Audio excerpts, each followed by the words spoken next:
Pessoal, então vamos agora tentar resolver as questões sobre o quadrado das oposições, tá? Então vamos no passo a passo para que a gente possa realmente entender, né? Para daí, mais do que só resolver e acertar, mas também entender o processo para, né, cair no vestibular, numa prova, a gente possa saber resolver essa questão do quadrado das oposições que nos ajudam no dia a dia aí a ter uma exatidão maior na linguagem. A linguagem, ela, na proposta tanto do Aristóteles e depois dos vários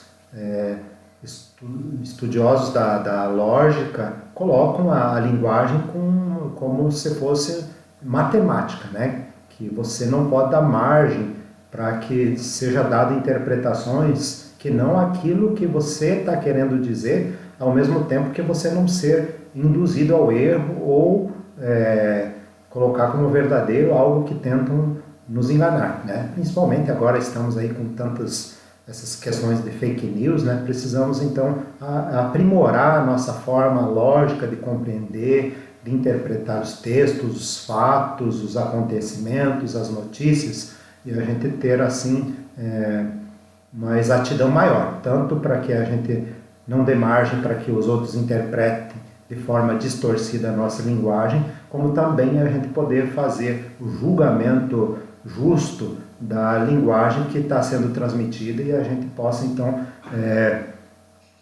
crescer assim como pessoas que têm realmente um pensamento lógico. Então vamos ver as questões.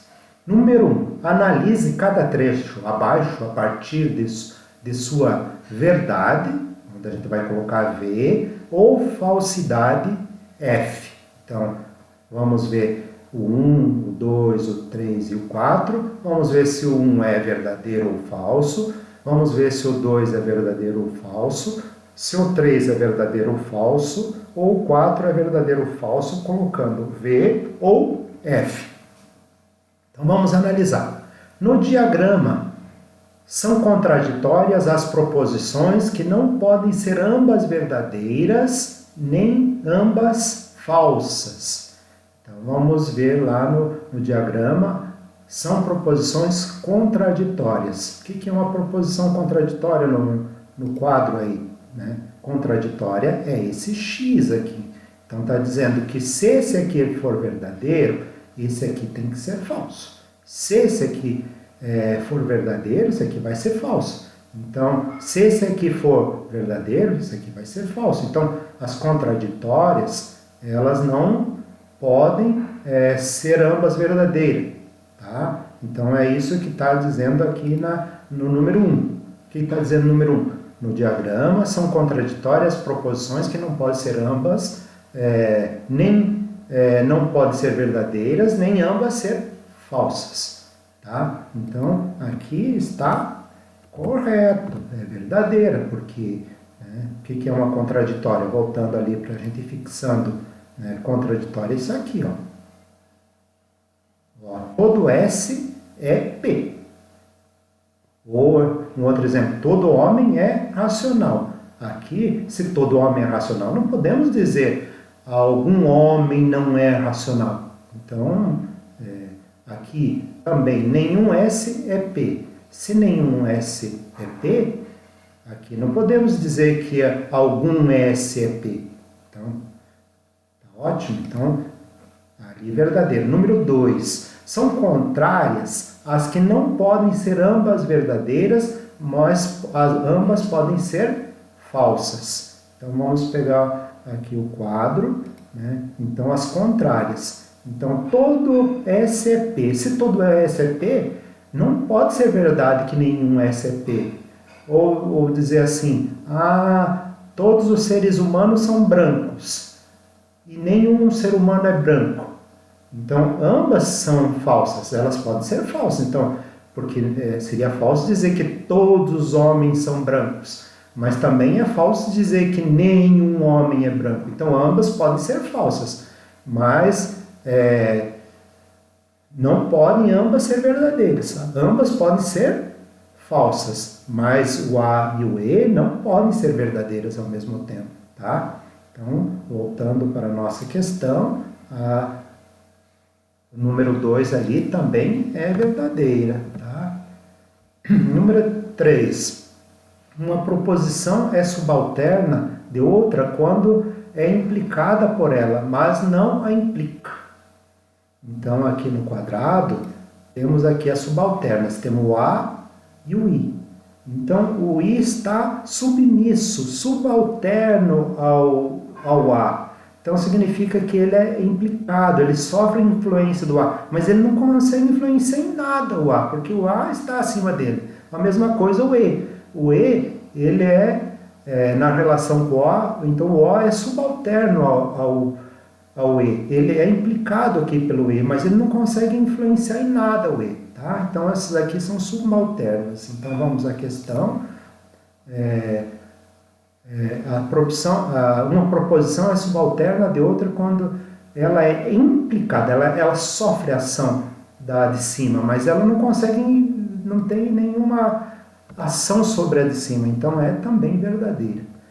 As subcontrárias podem ser ambas verdadeiras, mas não podem ser ambas falsas. O que é uma subcontrária? Subcontrária é a que está aqui embaixo, ó, I e O. O que está dizendo sobre a I e a O na subcontrária? Está dizendo que as subcontrárias podem ser ambas verdadeiras, mas não podem ser falsas. Então, também é verdadeira. Então, vocês procuram a letrinha que corresponde a isso.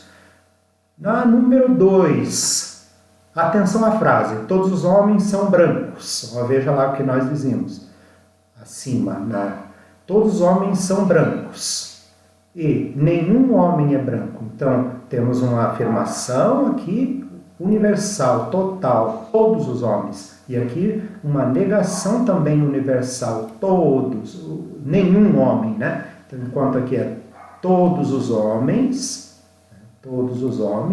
aqui, nenhum homem. Se uma é verdadeira, a outra tem que ser falsa. As duas podem ser falsas, mas as duas ser verdadeiras não podem. Aqui no caso, podemos ver que as duas são erradas, as duas são falsas, porque todos os homens são brancos? Não, tem gente que não é branco. Mas nenhum homem é branco também? Não, porque tem homem branco. Então as duas são falsas, mas não podem as duas ser verdadeiras ao mesmo tempo, tá? Então, aqui nós temos o exemplo acima, está dizendo na número 2, qual que seria a letrinha aí? É a letra A, porque está falando do A e o E. Está falando das contrárias aqui, né? No quadro, aqui, a A e a E são contrárias, tá? Voltando então para o questionário, então vamos para o número 3. Atenção à frase. Alguns homens são brancos e alguns homens não são brancos. Olha, não são brancos. Presta atenção nisso. Então aqui alguns homens são brancos, do tipo I. Alguns homens são brancos, aqui no I. Qual que é a subcontrária do I? O O. Alguns homens não são brancos. Alguns homens não são brancos. Então, voltando aqui à questão, então, qual que seria a número 3? Qual que é a resposta da número 3? É a letra aqui onde está o I e o O, que está aqui nessa letrinha aqui, tá? Tá aqui. Então, essa é a resposta. Subcontrárias. Onde estão as subcontrárias? Aqui, I e O. Nessa letra temos o I e o O. Vamos para o 4. A 4 considere o quadro de oposições para responder às questões referentes à proposição todo ser humano. Todo ser humano. Todo ser humano tem dignidade. Então, é do tipo A, é universal, total, é afirmativo. Então, utilize o quadrado de oposições para responder. Então, nós vamos usar o quadrado das oposições. Para ficar mais fácil, vamos lá com o 4.1, que nós já fizemos aqui para a gente ir ganhando tempo. 4.1. Então, está pedindo aqui no 4.1 o quê? O que está pedindo no 4.1? identifique as proposições contrárias, aqui vamos por vermelhinho, as contraditórias, vamos por uma outra cor aqui, vamos por verdinho, e subalternas, vamos por outra cor aqui, roxo. Então, contrárias, contraditórias, subalternas. Vamos ver no quadrado. Vamos ver no quadrado. Contrárias, subalternas, contraditórias. Tá? Então, temos contrária aqui em cima, subcontrária aqui embaixo e as subalternas nessa relação vertical. Aqui, voltando lá para a questão. Então, temos ali. Vamos ver qual que é a contraditória de todo. Qual que é a contraditória a contrária de todo, né? Está perguntando aqui a contrária de todo. Contrária de toda é nenhum. Nenhum ser humano tem dignidade. Está dizendo todo ser humano tem dignidade. Então, se todo ser humano tem dignidade, aqui na contrária dela está dizendo nenhum homem. Nenhum homem. Né? Então, todo, nenhum. Então, aí está a contrária. A contraditória, lembrando sempre, é na relação ali do X, né? Aqui, todo homem todo homem é racional. Algum homem não é racional. Lembrando que nas contraditórias, se aqui é verdadeiro, aqui tem que ser falso. Então, vamos voltar lá para... Então, aqui, contraditória, algum ser humano não tem dignidade. Então, lá no O, na letra O, vai aparecer lá o não tem. Então, se todo homem tem, lá vai dizer algum homem não tem. E subalterna, qual que é a relação subalterna? Subalterna é essa aqui, né? O que está aqui em cima e o que está aqui embaixo. O A está aqui em cima, o I está aqui embaixo. Então, o I é subalterno do A. O O é subalterno do E. Então, essa é a relação de subalternas, tá? Vamos voltar lá, o que diz na subalterna? Algum ser humano tem dignidade, né? Então, na subalterna do A, voltando ali no quadrado, qual que é a subalterna do A? O I. Então, A diz todo homem, aqui, algum homem é. Então, voltando aqui, então temos aqui a contrária, nenhum ser humano tem dignidade, contraditória, algum ser humano não tem dignidade, subalterna, algum ser humano tem dignidade. 4.2. Considerando que o enunciado todo ser humano tem dignidade é verdadeiro, quais são os enunciados em oposição a ele, que são verdadeiros, e quais são falsos? Aqui, ó. Se todo ser humano tem dignidade, a afirmação vai sim. E se está dizendo que isso é verdadeiro, serão falsas a sua contraditória. Né? Então, será falsa a contraditória. Qual que é a contraditória aqui? Contraditória é o O. Então, está dizendo que ali todo ser humano tem dignidade, vai dizer algum homem não tem dignidade, então é falsa, né? Então é falsa. Algum ser humano não tem dignidade, então está dizendo que todo, como é que vai dizer que alguns não têm? Então a contraditória vai ser falsa. A sua contrária, nenhum ser humano tem dignidade. Então aqui, voltando ao quadrado, então, se todos têm dignidade, qual que é a contraditória? Nenhum. Então, aqui a contrária, né? E a próxima aqui, a sua subalterna será verdadeira. Então, qual que é a subalterna de todo? Subalterna de todo, aqui no quadrado, é algum. Então, alguns vão ser, porque todos são. Então, alguns são, então, alguns está dentro do todo. Então, nós somos paranaenses, nós somos humanos, então nós estamos incluídos dentro do todo. Então, é verdadeiro, tá? Então, voltando ali. Todo ser humano tem dignidade? Então, se todo ser humano tem dignidade e for verdadeiro, serão falsa a sua contraditória, que seria o ó. Algum ser humano não tem dignidade. E sua contrária, que é o e, nenhum ser humano tem dignidade. A sua subalterna será verdadeira. Número 5. Observe o silogismo e analise conforme se pede. O que é um silogismo? São essas três. Sempre se coloca uma geral, né, que pode ser todo, aqui está dizendo todo, mas poderia ser nenhum. E uma segunda aqui que seria uma particular, que seria algum, e dessas duas premissas derivam a terceira, que seria a conclusão. Então, se parte de um geral, todo brasileiro gosta de futebol, os paranaenses são brasileiros, logo gostam de conclusão de futebol, tá?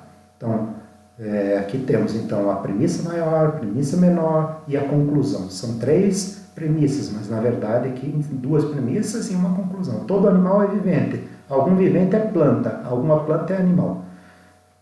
No 5.1, identifique os termos. O que é termo? Termos são aquelas palavras que estão dentro da frase, né, das premissas ali. Então temos aqui, animal. Temos animal. Esse animal, ele é um termo. E ele é o termo maior, porque ele aparece na conclusão, no predicado da conclusão. Aqui é onde ele aparece de novo, animal.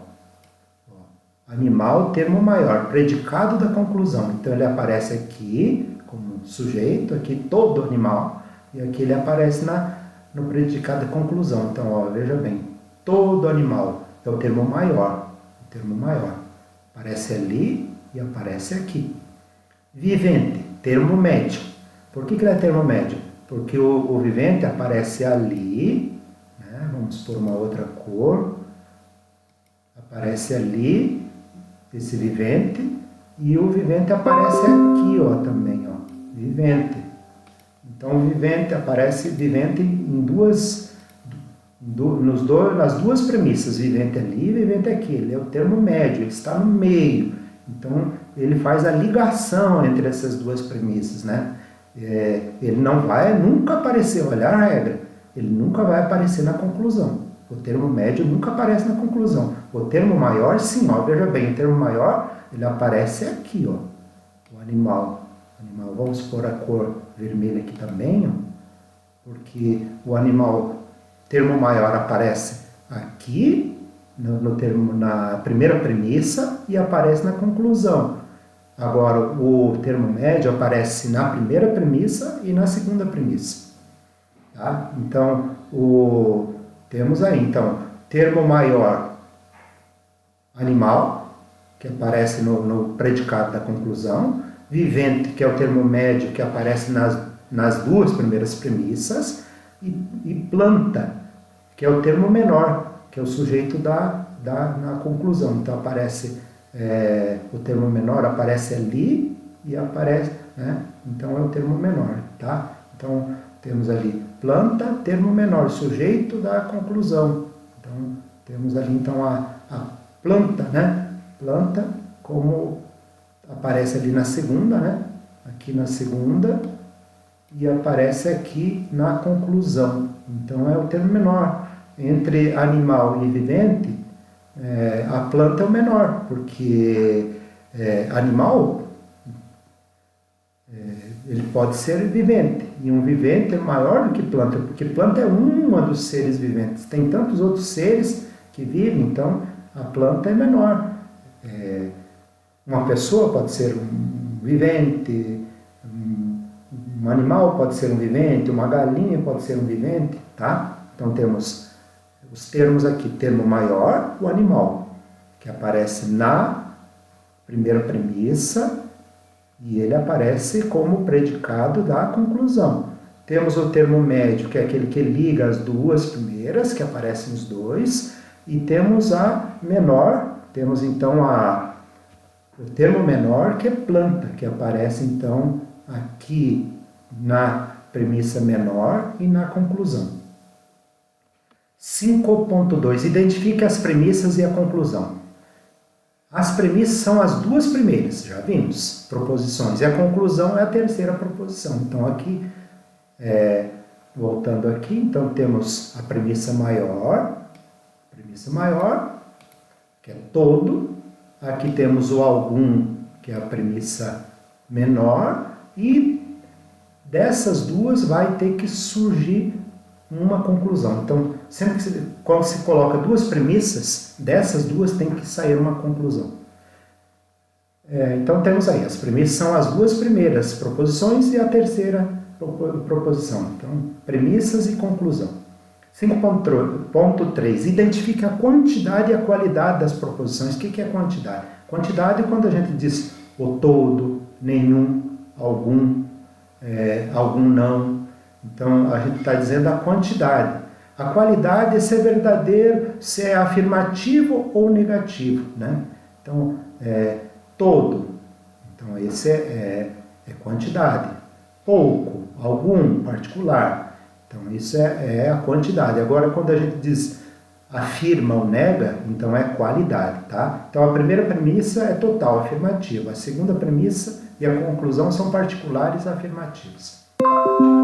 Temos aqui na 5.5, qualifique as proposições segundo a verdade ou a falsidade.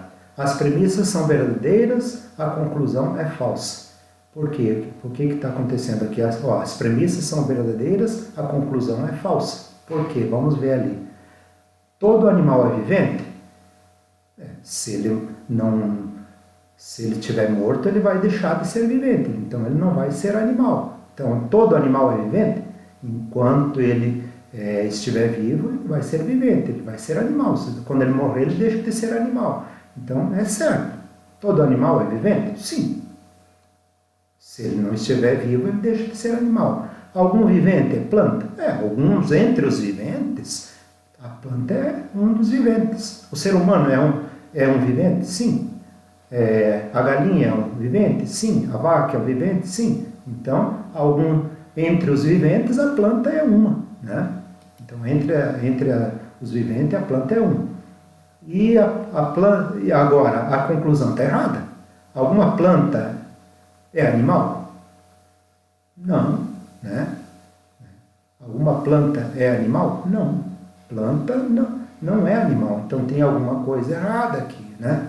Tem alguma coisa errada, porque a conclusão está errada. Por que será que está errado? Porque o termo médio, ele tinha, segundo a regra, que o termo médio vivente, ele tinha que ser universal numa das premissas aqui. E o termo médio, ele aparece sempre como particular e não universal. Veja só, se eu colocasse aqui, todo vivente, então, se o vivente estivesse aqui no lugar do animal, então ele seria universal. Mas ele aparece duas vezes aqui. Ele aparece duas vezes aqui como sendo particular, algum, e aqui vivente. O todo é o animal e não o vivente, tá? Então essa é a regra. Vamos voltar lá para a questão. Então, as premissas aplique-as. Não é válido. Fere a regra 5, segundo a qual o termo médio vivente deve ser pelo menos uma vez total. Então, era isso que nós estávamos falando, na 5.6. O argumento não é válido por quê?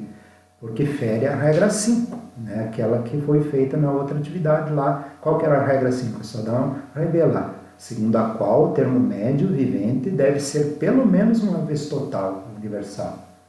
6. Identifique o tipo de falácia dos argumentos abaixo. Então, já fizemos trabalho sobre as falácias, exemplos de falácia, então vamos mais rápido aqui. O pensamento é um produto do cérebro, logo, o pensamento é um atributo da matéria orgânica. Qual que é a falácia aqui? Qual que é o erro que está aqui? Petição de princípio, é um círculo vicioso aqui, porque está dizendo o pensamento é produto do cérebro, logo, é um atributo da matéria orgânica. Então, petição de princípio é um argumento vicioso. O produto do cérebro é atributo da matéria orgânica. 6.2, o advogado argumenta que seu cliente não deve ser condenado porque tem 5 filhos pequenos. A mulher faleceu e a família depende dele para o seu sustento. Falácia de conclusão irrelevante ou ignorância da questão. O fato de ser arrimo de família é um valor exterior ao crime em questão. Então, essa questão dele ser arrimo de família, da família precisar dele, não tem nada a ver com o crime. O crime é uma questão que está fora disso. Não está se discutindo se ele é arrimo de família, se a família precisa dele. O que está em discussão no julgamento é o crime que ele cometeu. Com certeza, se a gente estiver aí num júri participando como jurado, a gente vai ficar bastante balançado com isso, né? Porque realmente, às vezes, a gente vai pensar na família, vai pensar que é alguém que nunca teve chance na vida, que nasceu numa situação complicada, né? Mas isso tudo é exterior ao crime. O que está se julgando é o crime e não essas questões, tá? 6.3. Vou usar o dentifrício X porque a atriz Z o recomenda para clarear os dentes. Então, o argumento de autoridade irrelevante, pois a atriz não é dentista e está sendo paga para fazer a publicidade, né? Então, é a mesma coisa o Pelé, rei do futebol, fazer propaganda de remédio.